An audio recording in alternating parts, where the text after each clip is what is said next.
संतांपणा उभा असताना सुद्धा तुम्ही घाबरायचं काय कारण नाही. फक्त त्या कायद्याचा धाक दाखवण्यासाठी तुम्हाला डोकी एकत्रित करावी लागतील. लोकशाहीमध्ये तुमच्या डोक्यात काय आहे याच्यापेक्षा तुमच्या पाठीमागे डोकी किती आहे त्याला जास्त महत्व आहे. तुम्ही डोक्यांची संख्या वाढवा, न्याय आपोआप तुम्हाला भेटतं, हे लक्षात घ्या. आणि याचं उदाहरण मी तुम्हाला सांगतो शेवटचं. सुप्रीम कोर्टाला आमचा हत्ती त्या अंबानीला द्या म्हणून आदेश दिला होता. खरं तर हायकोर्टाच्या निकालाच्या विरोधात आम्ही सुप्रीम कोर्टामध्ये गेलो होतो आणि त्या सुप्रीम कोर्टामध्ये सुनावणी झाली. अर्ध्या मिनिटात 30 सेकंदात आमचं फेटाळलं आणि सुप्रीम कोर्टाने काय सांगितलं, कोल्हापूरच्या एसपीना कडक आदेश दिला, प्रचंड पाऊस बघा घ्या, स्ट्रायकिंग फोर्स घ्या आणि पोलीस बंदोबस्तामध्ये तो हत्ती तिकडे गुजरातला पाठवा, असा आदेश दिला सुप्रीम कोर्टानं.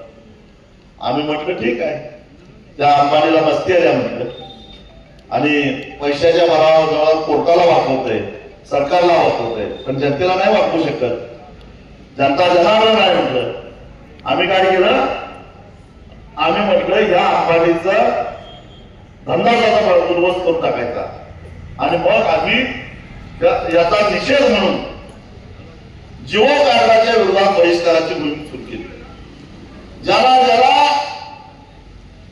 न्यायालय अंबानीच्या हातातला भावना झालाय असं वाटतं, ज्याला ज्याला राज्य सरकार केंद्र सरकार अंबानीच्या हातातला भावना झालाय असं वाटतंय, त्यांनी याचा निषेध करण्यासाठी म्हणून आपल्या मोबाईलचं जिओचं कार्ड असेल तर ते बंद करून टाका, पोर्ट करून टाका अशी मोहीम चालू केली.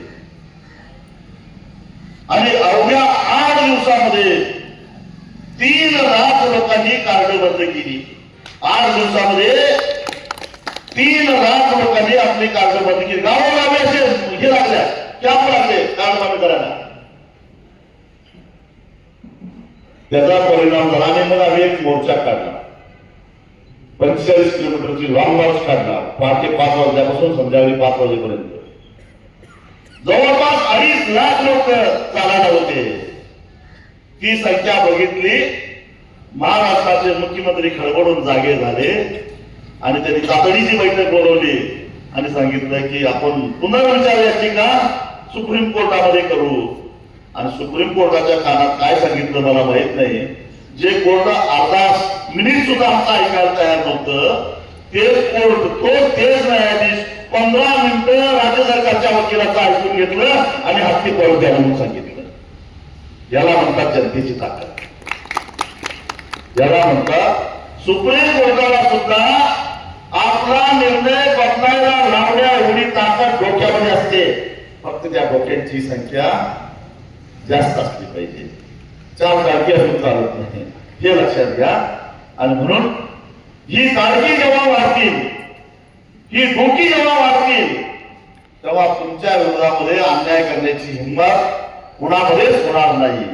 आणि ही डोकी जर का एकत्रित नाही झाली तर कुणी खुलं कावडं सुद्धा येऊन तुमच्यावर अन्याय करून जाईल, तुम्हाला फसवून जाईल. एवढंच सांगतो आणि इथंच थांबतो. धन्यवाद.